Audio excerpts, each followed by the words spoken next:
This is life of a night shift worker up at 12:30 at night, wide awake. I don't know if I'm wide awake, but I don't feel like sleeping right now. It's a quiet house. Dogs are put away, except my guard dog, Haas. That's short for Hassan, my Turkish shepherd.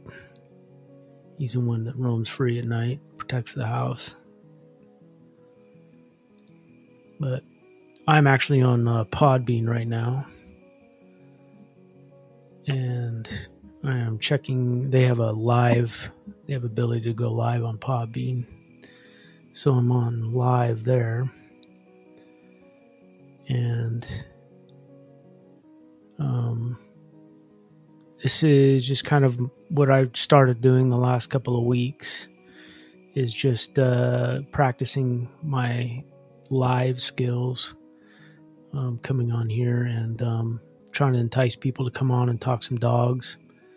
Normally I interview people that are breeders, interview them and the finer points of their program and the breed itself and what enticed them to fall in love with the breed and whatever breed that may be. But anyway, but I kind of like to be able to talk to people that may be starting out or thinking about it, or just pet owners want to talk some dogs and talk about my podcast in general. Just any topic is open, as long as it's mainly about dogs and life with your dogs. I like to explore different types of belief systems and different breeds that I would never own myself. I still like to enjoy hearing from people who have firsthand experience. So I'm on here live, just practicing, continue to practice. Like I said before, it's hard for me to keep a schedule. I have a rotating shift, so week by week my schedule changes. And then I have, life responsibilities. My wife works 2 jobs, and one is a government job, and another one is she's a real estate agent, and that takes up a lot of her time.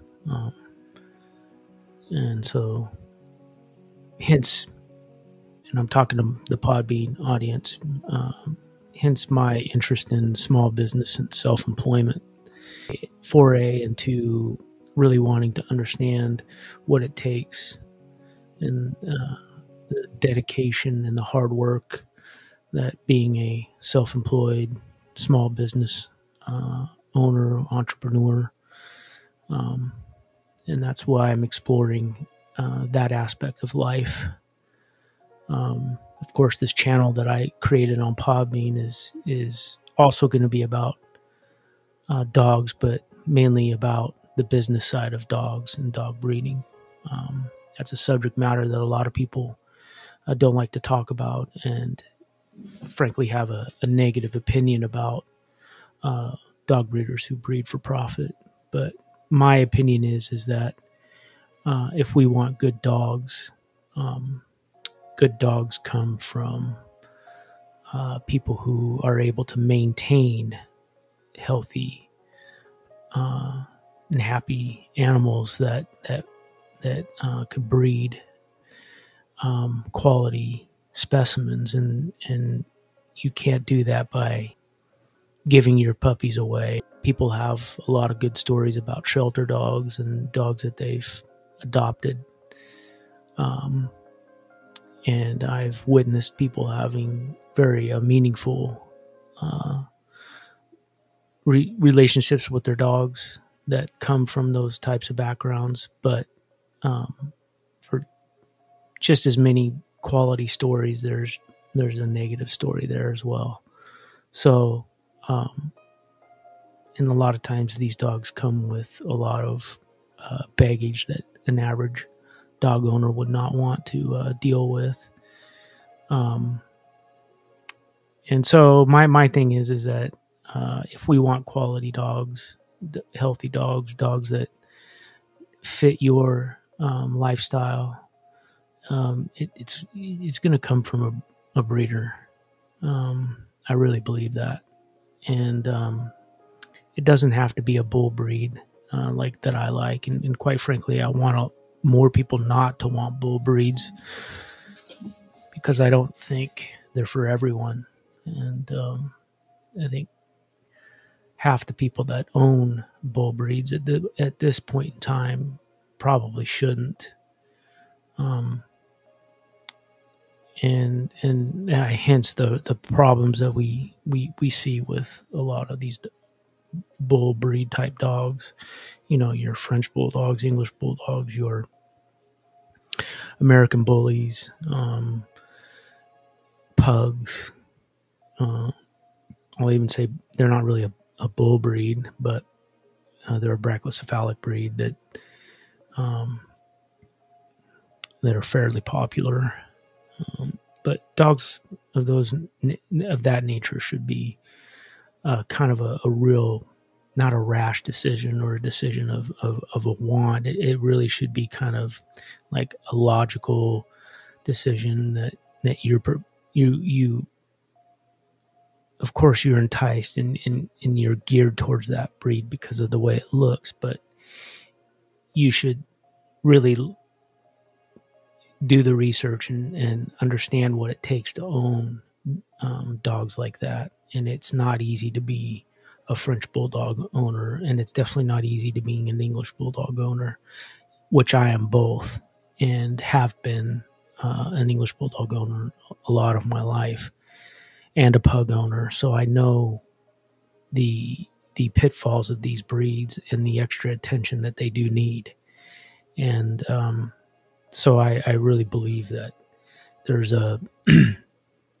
there should be some really serious conversations had with owning those types of breeds. But besides that point, what I was talking about the business side of dog breeding, I think that, if we want to continue to get quality dogs,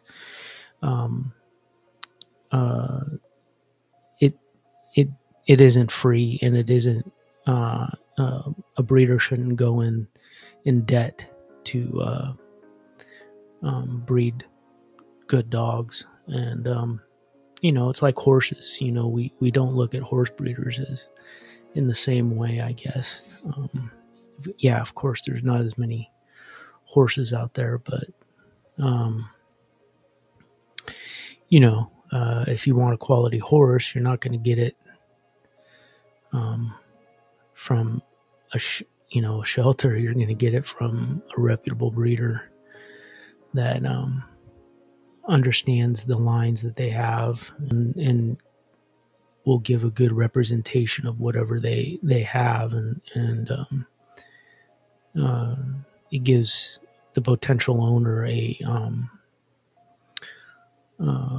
little more solid ground to ownership of these animals.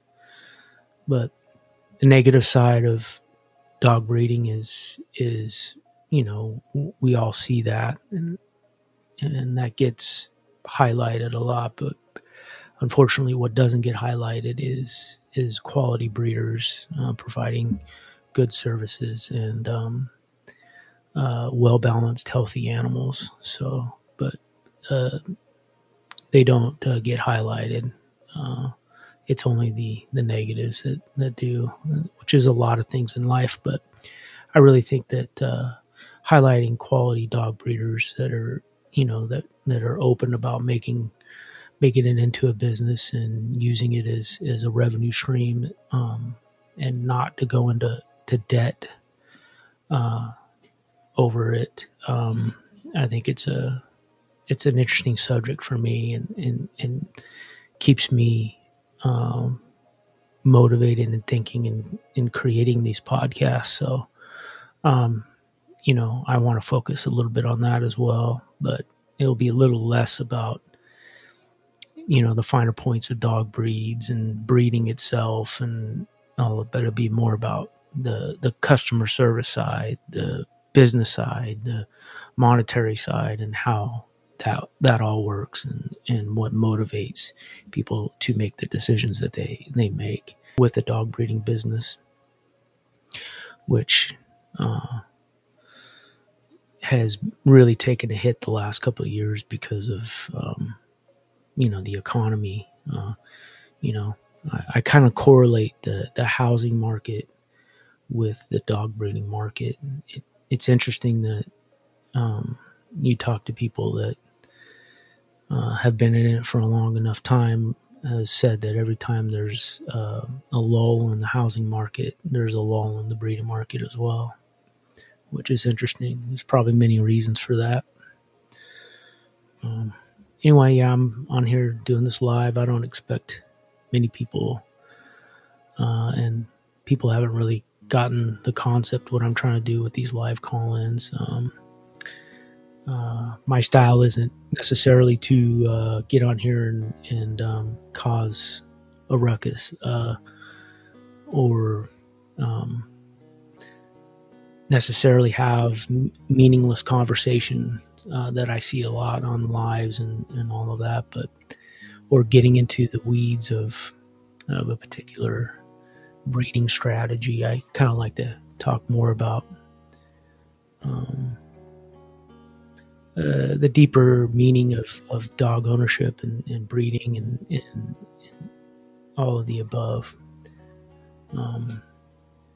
But like I said, these is a live call-in. If you want to participate, come on. If not, I get on my computer and I just start working on editing or rearranging some things on my podcasts.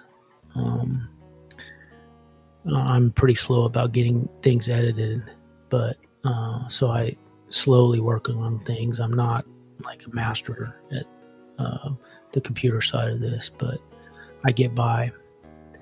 Anyway, I come on here when I feel a little motivated and want to talk some dogs, my favorite subject. And eventually I'd love to get people acclimated to maybe talk about business as well. Like, what does it take to be a successful business owner, self-employed, entrepreneur, whatever that may be. I think that I don't necessarily want to talk to people. I said this earlier. I don't necessarily want to talk to people that are multimillionaires or people making, what I would consider big money. That's just unrealistic. But people that are, maybe living paycheck to paycheck or one contract to one contract, but are successful at being able to provide for their family and put food on the table and pay their rent or their mortgage and their car payments.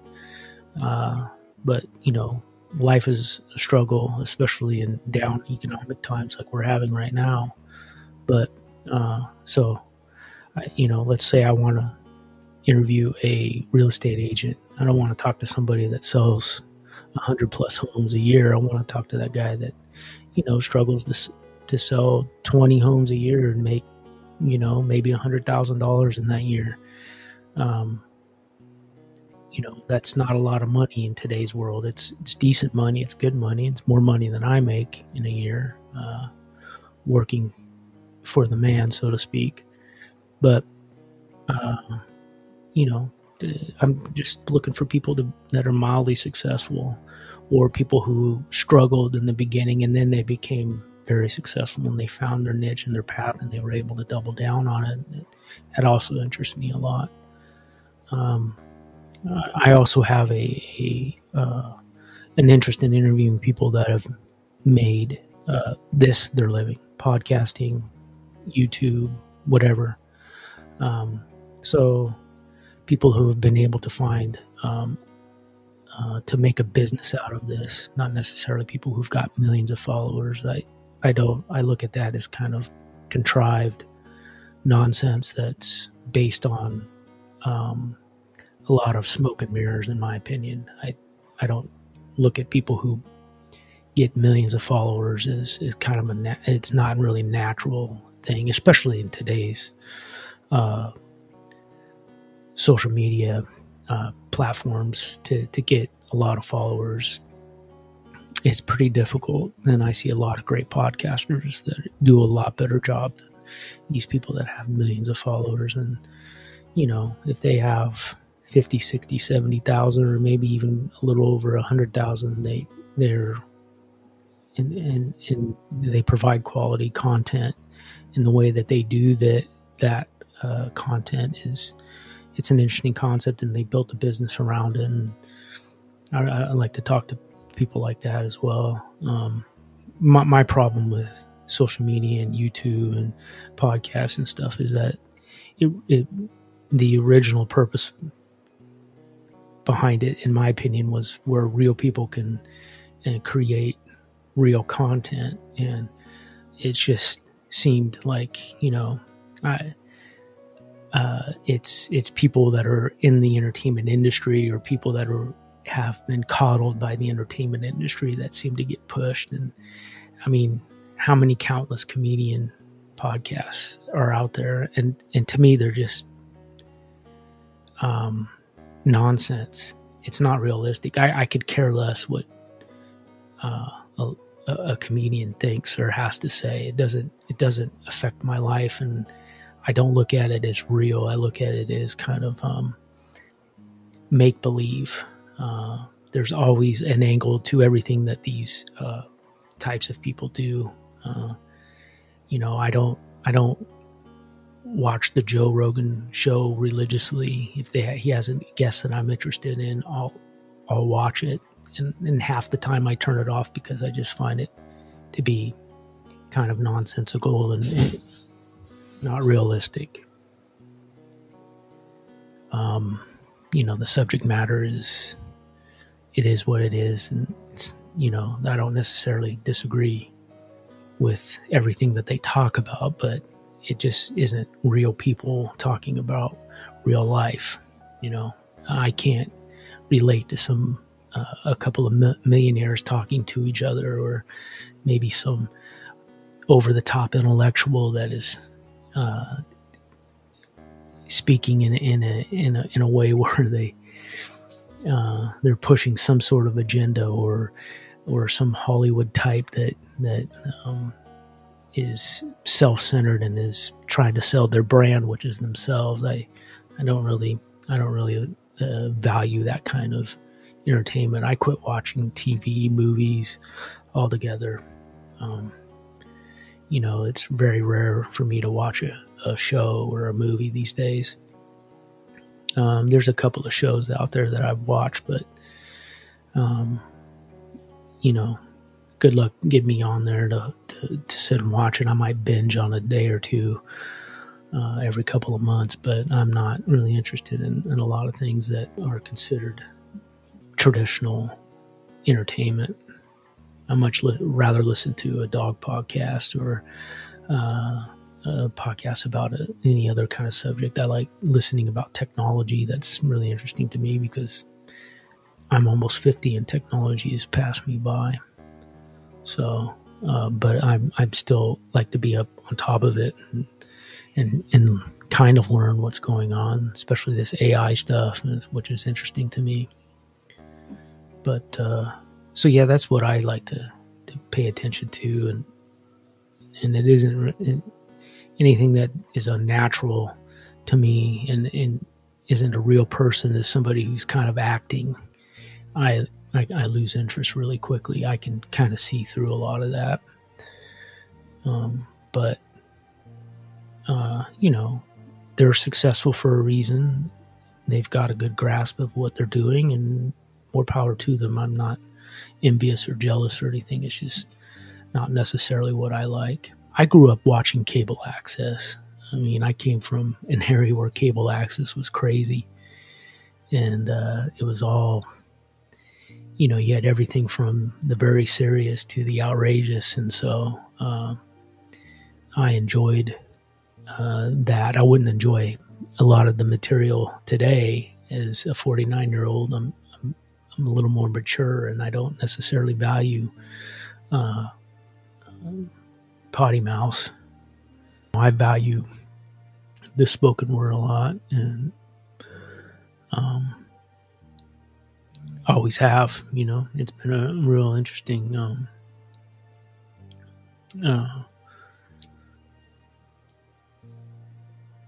experience this last 6 years when I've, doing the Bulldog Social Club podcast. The more I learn about social media and YouTube and stuff, the less I know, and the less I'm able to maneuver around. I did better when I just winged it and didn't think about it. But the trends have changed and the algorithms have changed, so that's an interesting concept too, about trying to manage a podcast that I don't get a lot out of as far as compensation. It's basically a passion hobby of mine. Sure, I would maybe eventually like to be able to leverage it for some sort of business. I'm trying to get my wife to do it, which I think is a good outlet for her and her business. Because being a real estate agent, you got to get your face out there and get people to connect with you. It's an interesting business world, being a real estate agent. I like the idea. I don't think I could ever do it because I don't like the back end stuff, and I don't like dealing with the indecisive folks that 1 minute they're interested, next minute they're not, or they want to see 1,000 houses, and then they drop off the face of the earth, and they wasted all your time and you made no money. That would be a little discouraging for me, but my wife pushes through that, and I really appreciate her efforts to try to provide for our family and get us into the next economic step. She got her license during the pandemic,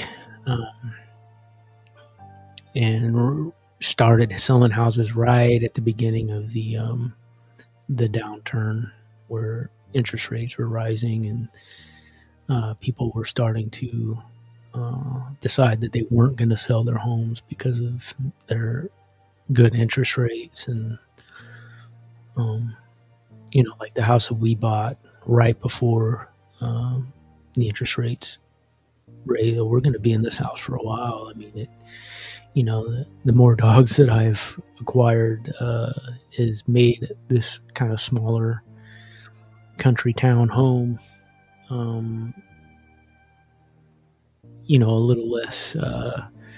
little less spacious, or whatever you want to call it, and a little less. We're a little more confined right now. That's why we're converting our garage into a kind of a kennel. It's got all the things that you need, air conditioning, and it's well insulated. So it's just basically going to be another room. That's where our laundry room is anyway. So, and we don't park our cars in there. It's not a big garage, and I have a truck, and my wife has a car. She wouldn't feel comfortable driving in and out of that small space. So, and my truck wouldn't really fit. So, yeah. So we're going to put this is where we're going to put the dogs at. Give us a little more space in the house, and mainly for our guard dog. When our other dogs are out, he'll have a place to, stretch his big legs, long legs. But he's laying next to me right now. He's, like I said, he roams free at night because he's our guard dog. But yeah, anyway, these live things is all about people participating and coming on, and you know, nothing crazy like you see with a lot of these lives where people are getting into these wild debates or anything like that. It's just kind of conversations with real people, you know, with their daily lives, with either their dogs or working on trying to start a business, self-employed or something along those lines. I like to hear all those kinds of stories, how they did it, and the realities of that. I don't value the hyperbolic nature of a lot of things that you see on social media.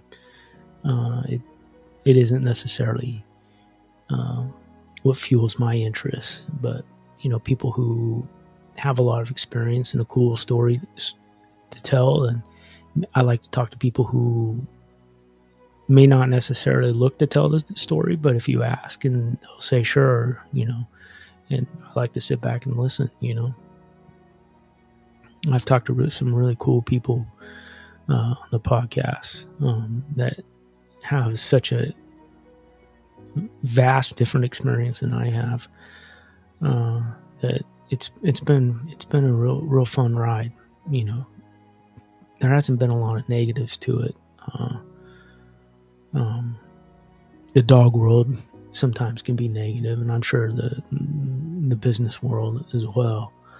But you know, there's competition, and sometimes that competition seems to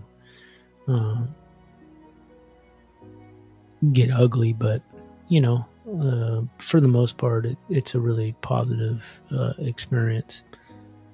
Now, I can't say that, you know, I've probably mentioned this before, but I can't say my experiences looking for breeding stock has been all positive. There's been some negatives with that. I own 3 French Bulldog puppies from the ages of 7 months to 11 months now. And I bought these puppies in the hopes of them being able to be used in some breeding programs. I'm not looking to create champions or become rich, but just be a part of the process. You know, I'm 49, almost 50, and starting my own breeding program seems a little daunting at this point, but having, you know, maybe a handful of stud dogs will give me that experience of being a part of the process and having some you know, doing some interesting things on that level. But we'll see. You know, I'm not looking to set the world ablaze as far as having a stud dog program, but I definitely want to be a part of some things, and with the economy being as bad as it is, I thought it was a good time to maybe get into it, because you know, I think the prices now for puppies are more realistic, and so I guess it's that buy low, sell high type of mentality. But I'm not looking to sell stud fees for $5,000 or anything crazy like that, like what you saw during all those stimulus checks and the COVID area breeders. But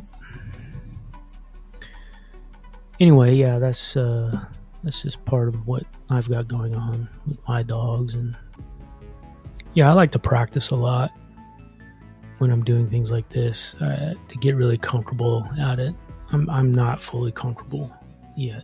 I like to get into subjects and try to get people to interact, but I haven't really built a platform where I've coddled a lot of interaction with people who listen or watch me.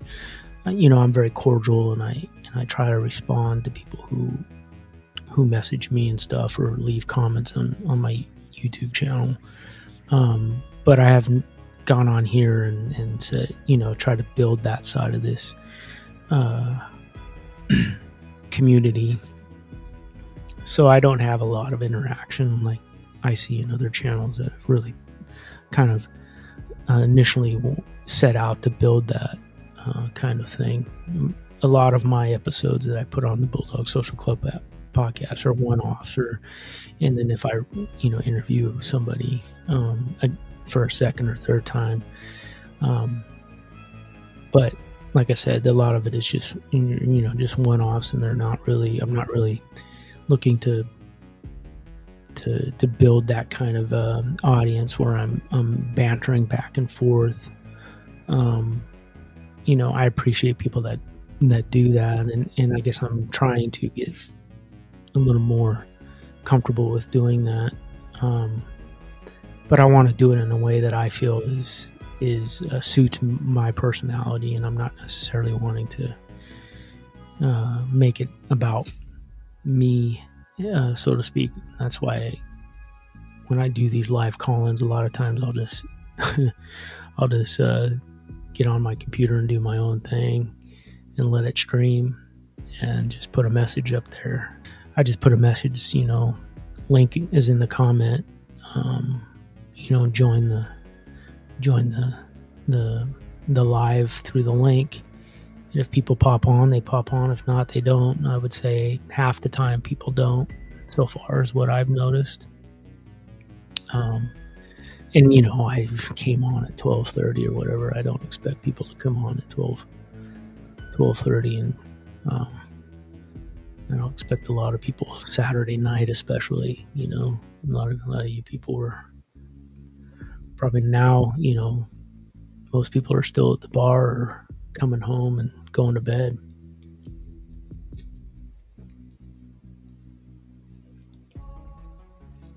But I work night shift, 12-hour shifts, so I don't have a regular sleep schedule anymore. This last 6 years, when I started the podcast, I started working the shift again. I began my career working night shift, and then I'm back at it. I like to avoid people that are in perceived positions of authority. I'm too old to pretend like I'm working or having to put on a phony smile. I don't like that. So night shift suits me well. I don't have to see anybody that what I call the suits, which is good for me. I told my supervisor last year, I said, the less conversations that you and I have about anything, the better we'll get along. And believe it or not, she has not called me once since that conversation on my phone. She's emailed me, of course, but she realized that, I have a lot of experience, so I'm able to do my job and all of that. So I don't need to be managed in a way, just maybe some reminders of things or whatever, but they'll call me and play the corporate game or the HR game with me. I don't need to hear it. So, but I can say that the fact that I haven't heard from them, but just a little bit through email, and not even my main supervisor is actually giving me a more positive attitude towards my employer. I'm the type of person that I either outlive my welcome or you get on my nerves to the point where I just need to make a change. So about every 3 years, it seems like I make a change. I'm not one, I just,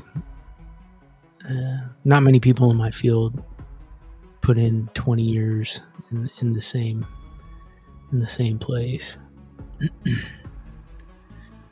but they may work for the same agency, but they move off from office to offices, or they may move positions to get away from the negative energy. But yeah, I'm just that type of person. About 3 years, and I've had enough of seeing the same faces every day, day in and day out.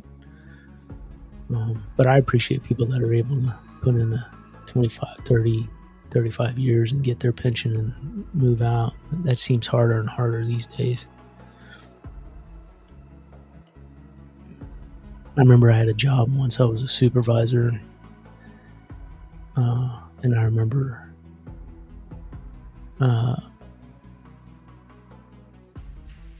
the muckety mucks were talking about return on investment with their employees, and they were talking about how expensive training was, and they broke it down where if they got 2 years out of an employee,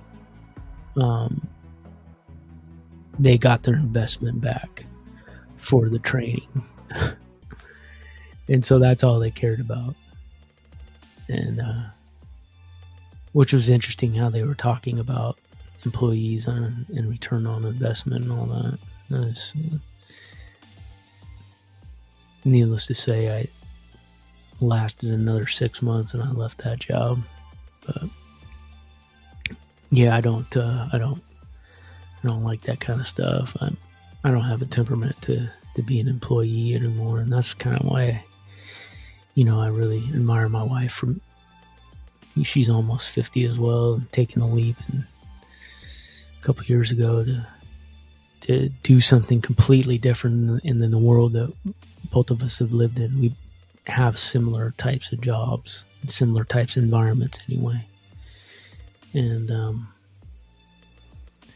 so it's she made that decision, and I really admire that about her. That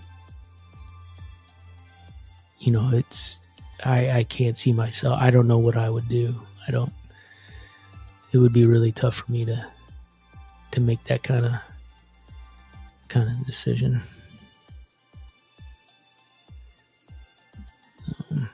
I don't see myself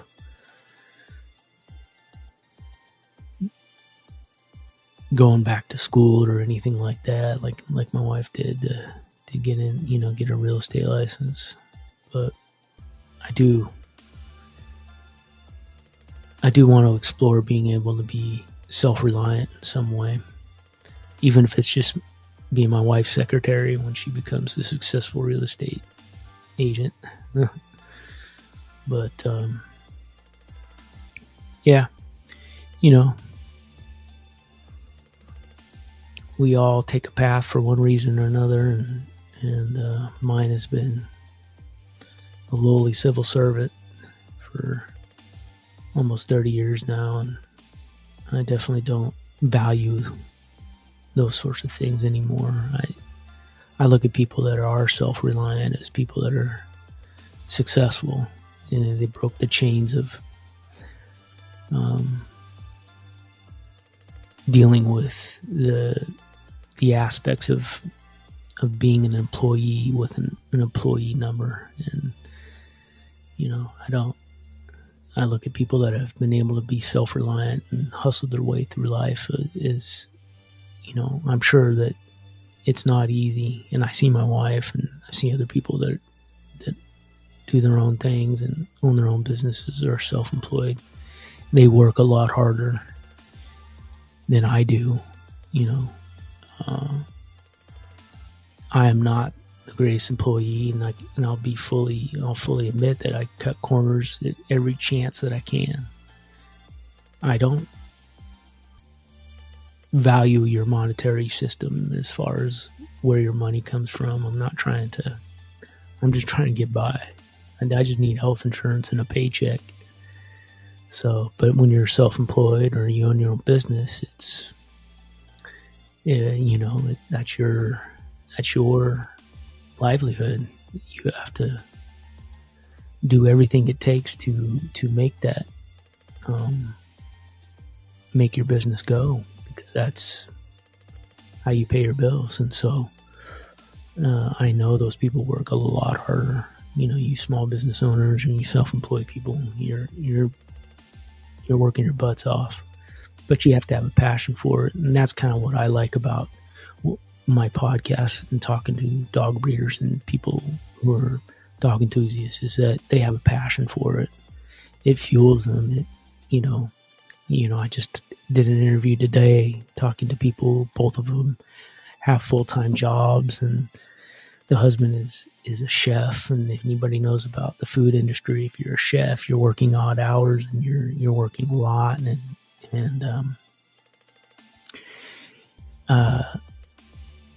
he still runs this small little breeding program and takes care of multiple dogs. And I really look at somebody like that as, this guy has this passion for dogs, and then he's also has this career. So, he runs a business, and because I consider, like I said, I consider owning and operating a breeding kennel as a business. Like this couple, they have a couple litters a year, and they have a family and the careers and stuff. But what would you go into debt to breed dogs or whatever? So, and we want good dogs, so that means breeders making money, at least getting their money back, or having multiple revenue streams to support that breeding program. So using the breeding program as leverage for something else, some other business. Maybe it's your board and train facility, and the breeding business is just an avenue to market the bigger side of your business. Maybe you own a dog related business, and then you also breed a couple litters a year, or you show your dogs or whatever. But that's just marketing for your business. And so I don't know. I mean, there's so many avenues that you can take with that. I even see like real estate agents who own, say, a couple of really high-end type dogs, and they show their dogs off, and so they're using their dogs as a marketing ploy. So that's kind of what I look at this podcast is. And that's what I tell my wife, like, leverage that. You may never make any money at it, and you may never like be wildly successful with thousands of subscribers, but you'll still be able to leverage what little audience you do have, and give you an opportunity to be seen, I guess, in that type of business.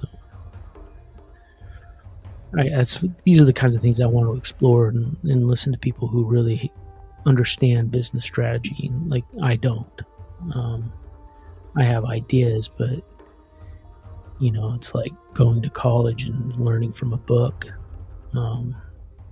It never adds up to what the real existence of whatever your chosen career is, until you don't see the reality until you hit the front lines. And then when you hit the front lines, you realize that what you learned in a book was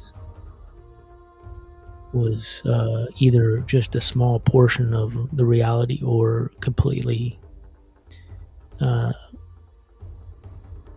nonsensical BS. So in the field that I work in, there's a lot of nonsensical BS that you learn from a book, because when you're dealing with people, you can't necessarily give people a playbook on how to deal with people, especially with people who have some severe mental aberrations.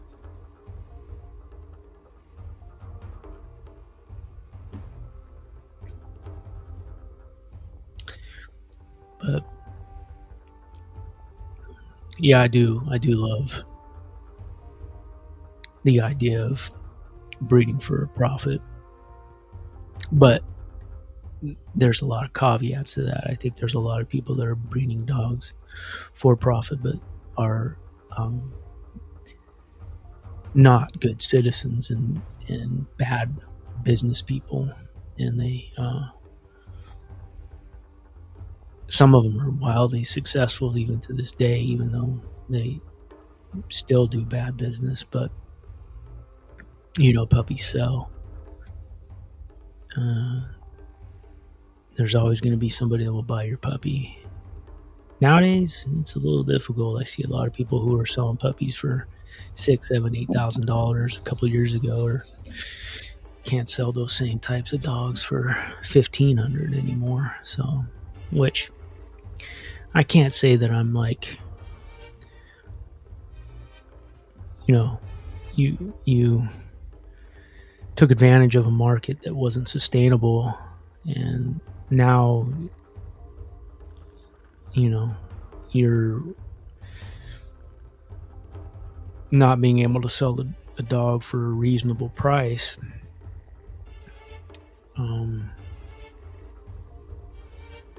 I don't know. It's just one of those things. It's an interesting world we live in as far as that sort of stuff is concerned. I'd really like to hear from some breeders that aren't afraid to talk about the money side of the business and the customer service.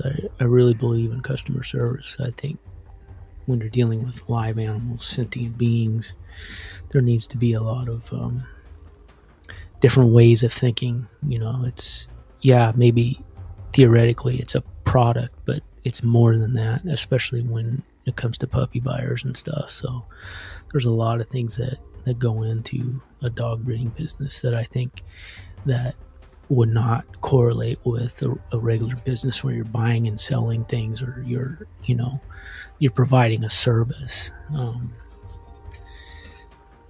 Maybe you own your own plumbing business or something on those lines, but breeding dogs, it's this sentient being that you're selling to a family or somebody who is looking for some sort of canine companionship, and there's certain sensibilities that I think breeders should have that doesn't seem to be the norm in the industry, and that's another reason why they get bad names, because they don't stand by their dogs.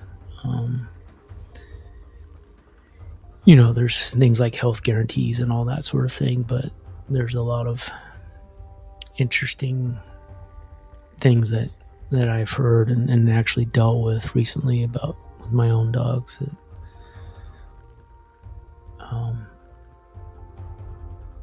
I would never want to do business like that. Even and I'm a type of person who believes in making a profit, but there's a limit to that. So I'd love to have conversations with people who are business owners and stuff that also want to be good citizens and good neighbors, or whatever that means. Just people who want to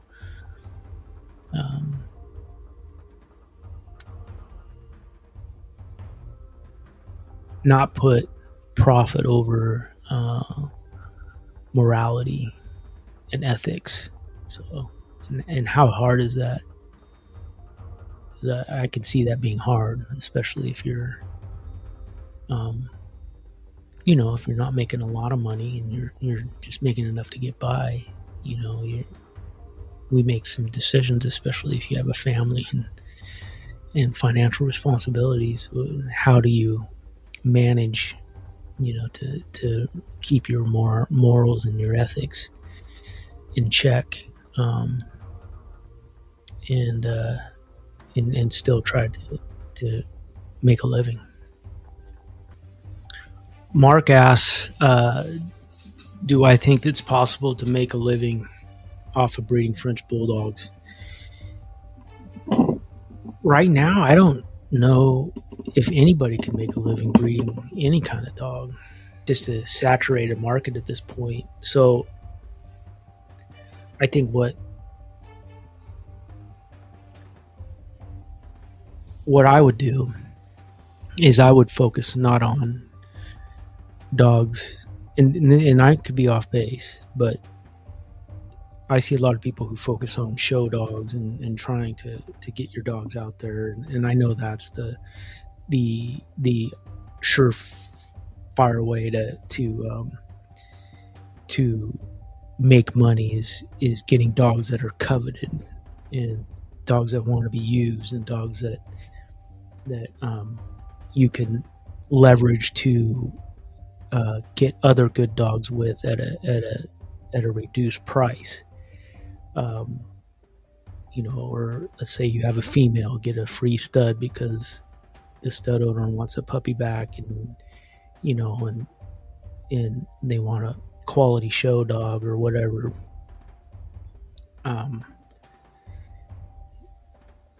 So you see a lot of people that are able to leverage that kind of thing in the bull breed world. But even that is, you're hearing from people that are struggling to make sense of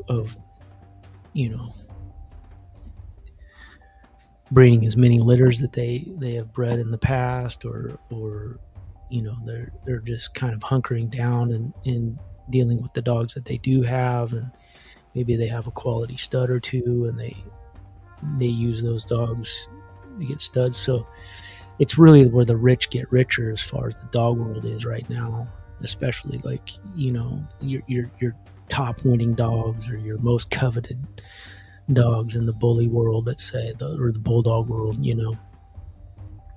are still making revenue for people, but I don't see it being sustainable if this economy stays where it's at. But where I do think that potential is always there is if you focus on a pet market, but that's a long, hard road that most breeders don't want to partake in. I think somebody like you, Mark, who is a younger guy, that if you focus solely on a pet market in the beginning and just market your dogs for quality pets and sold it at a working man's price, I think you could probably do it. I don't know if you should breed dogs for a living, but maybe that's just part of one of your revenue streams. I think those days are over as far as the near future is. It really, you just kind of got to think about maybe the bigger picture and how can you leverage your breeding program for a different kind of business, But yeah, you're right.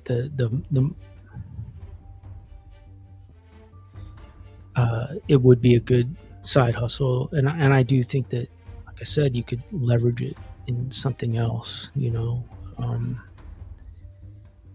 Find a kind of business, like do something like my wife. She sells real estate, and if you got good at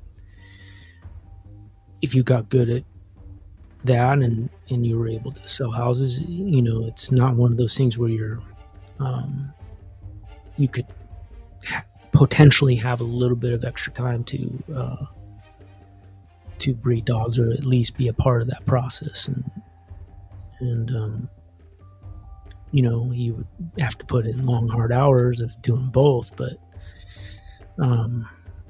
something on those lines where you've got a business, but you've got this, like you said, side hustle, which could be in a roundabout way part of your business, and so you've got multiple revenue streams. But I do think that breeding dogs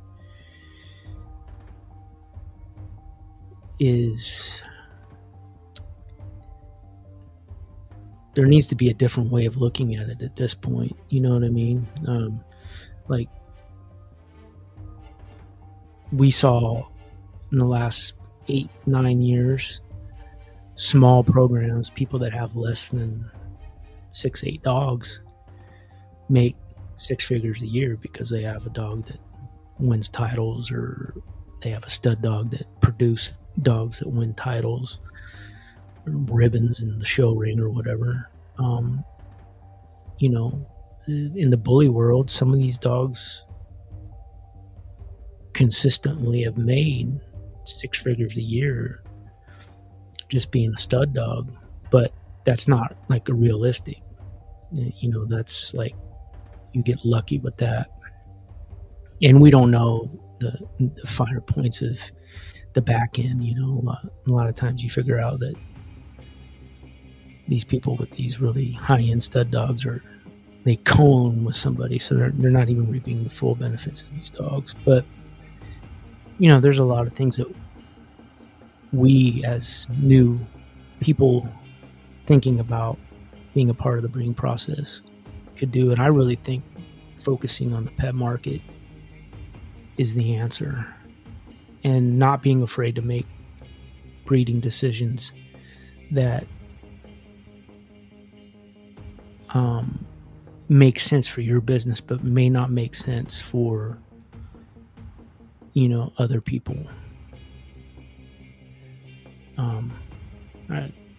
You know, for example, let's say you have a quality French Bulldog, which, you know, I saw your dog and it looks really nice. You could not only use that dog for a French Bulldog program, but maybe, you know, a Boston Terrier breeder, somebody who you guys can make quality Frenchtons. Those sell. That's a good pet market type of breed. You know, I think people relying solely on what I call the breeder market is not, it's bad business. You know, because eventually that's going to go away, like you're seeing now. Even breeders are, you know, cutting back, or a lot of people are talking about quitting or scaling way down. People who have maybe 12, 14 dogs are now saying, okay, I'm going to cut all the way down to 3 or 4 dogs, and maybe breed a couple of times a year and show my dogs a couple of times a year, but I'm not going to go hard like I have been in the last 10 years. The market is really saturated, and I don't see it coming back the way it was. I just don't. But trying to figure out how to leverage your dogs, maybe a little more than a side hustle, but not your main revenue stream or your only revenue stream. I think those days are over, at least for now. I'd like to see it come back. I mean, not that I own 3 puppies, but I knew going in buying these puppies that my mind was, I already knew the market was saturated, and I knew the economy was bad, but I'm prepared to not, you know, I wasn't looking to sell stud fees for $2,000-$3,000 like you were seeing in just a couple of years ago. You know, just half-rate pet dogs selling stud fees for $2,000 because they have a coat color that somebody wants. And I'm particularly talking French Bulldogs here, but I look at the pet market as the one that is most sustainable, and not being afraid to color outside the line, so to speak, is probably the way to go. and not worry about what the show world, or especially the French Bulldog world, what they say. You know, they're trying to breed all these fads and these ridiculous dogs that they market as something like crazy unique or super expensive or whatever, and that's all temporary stuff, and it's all based on marketing. It isn't based on fulfilling a market. You know, it's just breeders marketing to other breeders and using the ideas of making big money as the marketing pitch, and we're seeing now that it's just not that way anymore. I see French Bulldog breeders that have quality dogs that they were selling for $3,000-$4,000 or more, can't even sell a puppy for $1,500. So I think that if they focused on the reality of life a little bit more and sold dogs at a reasonable price to begin with, that you know, I don't know. I'm a lifelong Bulldog owner, so French Bulldogs are not out of the ordinary for me.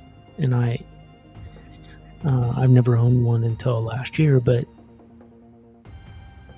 I've owned English Bulldogs, and they're different, but they're similar. So I knew what I was getting into with these dogs, and I think a lot of people who own French Bulldogs and Bulldogs in general don't know what they're getting into and shouldn't own these dogs. So I think that's another thing that I would like to see happen, is a lot of people who got into French Bulldogs because of the hopes of monetary gains, quick monetary gains. I hope they go away, because I see a lot of these people that shouldn't own French Bulldogs. They don't know how to take care of them. They don't know what it takes. It's not easy to own these breeds. Kind of what I was talking about as far as like the standards being the cause of a lot of health issues. I think you know, these are things that breeders don't think about in the French Bulldog world. They think about what's going to sell. Maybe if you sold your dogs for $1,500 3-4 years ago, and you sold to a pet market, and you sold to people, you didn't sell a pipe dream, maybe you wouldn't be so reliant on those big dollar dogs that aren't selling now. You know, but like I said,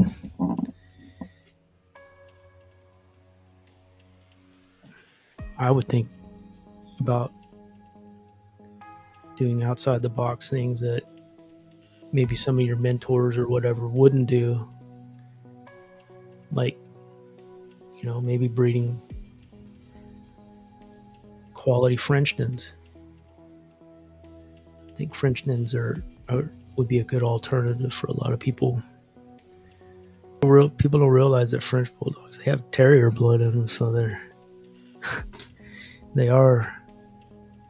do have quick bursts of crazy energy and sometimes a little bit of a feisty drive, like you said. I got one of my boys, he's like my English Bulldog when he was younger. He's not friendly, and he doesn't like, you know, he's slightly dog aggressive. He doesn't like other dogs. He doesn't trust people. It's interesting. It's interesting. My other two are just friendly as all can be. They got a different mentality, but you know, people don't. Sometimes Bulldogs are definitely bulldogs. They're what we think, and he's a little jerk. he's definitely bonded to me the most, which is funny. But he tries to fight or play too hard with my Turkish Shepherd, and my Turkish Shepherd has really been patient with him. But I don't let that go on for very long, because there's only going to be so much my Turkish Shepherd will take, and it would just take one bite, and there goes my beloved Gary, the French Bulldog. But yeah, I let them play outside and stuff, but when I'm in the house, I keep them separated. It's another thing that you got to kind of do when you got multiple dogs, like different kinds of breeds. So, like with French Bulldogs, or Bulldogs in general, you can't let them run around outside for very long. They do seem to have a different energy when you do bring a second one into the house. They definitely do. It gives them you're going to get if you get two males, they're going to fight. Believe me. They may snuggle up with each other for 90% of the day, but little French Bulldogs are way more feisty than I think a lot of people realize. Not all of them, though. What questions do they ask you, Mark, when you go to the dog parks? Yeah, you just gotta be real careful when it gets too hot. You can't keep them out for very long. I mean, they do better than some English Bulldogs that I've owned, but my 11-year-old boy now, English Bulldog, he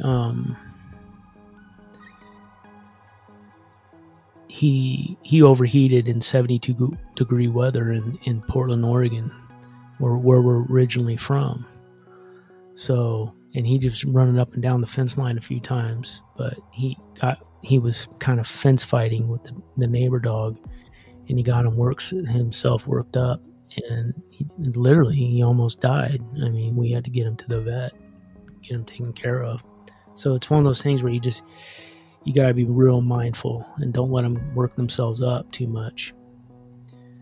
And yeah, you really do. It's one of those things that I would never leave them outside unattended in hot weather or cold weather, because they don't have the same ability as other dogs with longer snouts. So you really just need to be very, very careful, because one day they may surprise you and they do really well. They run around the 100-degree heat.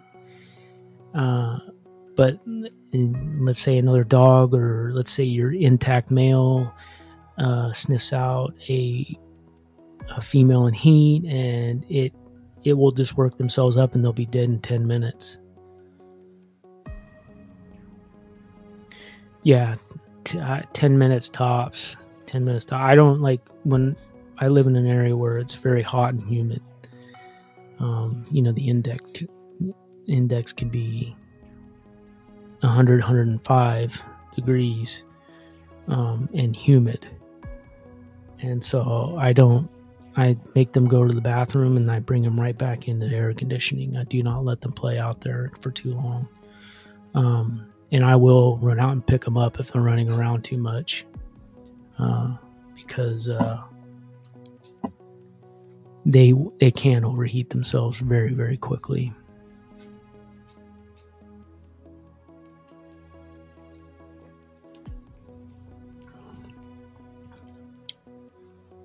You go talk to your vet and ask them how many times they've seen bulldogs come in half dead and end up dying because they were left out too long or were allowed to run around too much in hot weather. It's one of those things, man. These dogs are not easy to own, and they want to do it. They want to get out there and they want to play. They want to kick ass in the dog park, but yeah, I just don't. They're just not built for that. like my repro vet is a breeder herself, and she competes with her Welsh corgis in things like Fast Cat and Barn Hunt and stuff like that. And I said, well, I want to bring my Frenchie out there. And she goes, please don't. She just said they want to do it. If it's not indoors, don't do it. So she said, I've just seen way too much of that. And she brought some levity to that. So any kind of activity that I'll do with my boy Gary, I'll probably be indoors. And see, I think a lot of people hear that, should really take that into consideration and not get a French Bulldog if that's not the kind of life they want to have with their dog. Just because they're cute doesn't mean you should own one.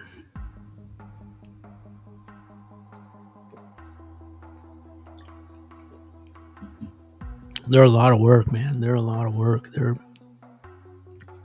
And I don't mean like work traditionally, but you just got to be mindful of them. And don't if they're sick, take them in. Because they'll aspirate quickly. They'll get aspirated pneumonia like no tomorrow. You're going to deal with that. You're going to deal with that at least once or twice with your dog. And if they're acting lethargic, if they're they throw up, and they're not, maybe they're doing things that are out of normal. Like I know when my English Bulldog is about to get sick because he'll be drinking water excessively. And so it's one of those things that you just gotta get him in. And I think you live up in an area too where you probably have okay springs and falls and winters. I would utilize that dog parks a lot more during those times. Yeah, smart for you to getting insurance. These are the kinds of breeds where pet insurance makes a lot of sense.